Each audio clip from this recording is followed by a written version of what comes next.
Cette augmentation de 4% est à périmètre constant. Ce qu'il faut comprendre, c'est qu'elle porte sur les missions historiques du ministère des Outre-mer. Vous savez, il y a souvent des transferts d'un ministère à l'autre. Annick Girardin a expliqué qu'elle voulait présenter un budget sincère et cohérent. Elle a annoncé que le budget augmentera de 10% sur l'ensemble du quinquennat.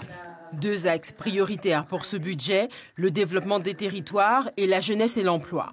Le développement des territoires s'appuie sur les contrats de développement entre l'État et les collectivités.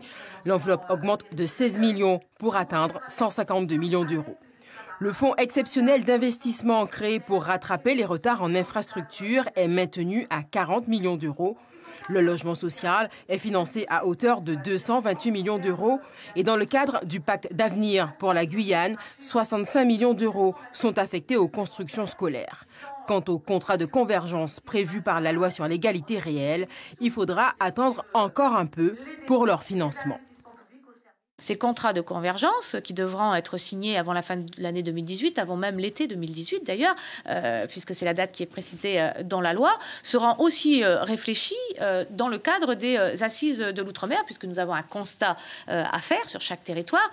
Deuxième axe, la jeunesse et l'emploi. Le SMA voit ses effectifs augmenter de 127 emplois jusqu'en 2022. Le soutien aux entreprises, lui, s'appuie sur deux piliers, l'aide aux frais spécifiques prévue par la loi sur l'égalité réelle et les exonérations de cotisations sociales. Annick Girardin qui a confirmé le montant de 90 millions d'euros pour la dotation globale d'autonomie pour la Polynésie.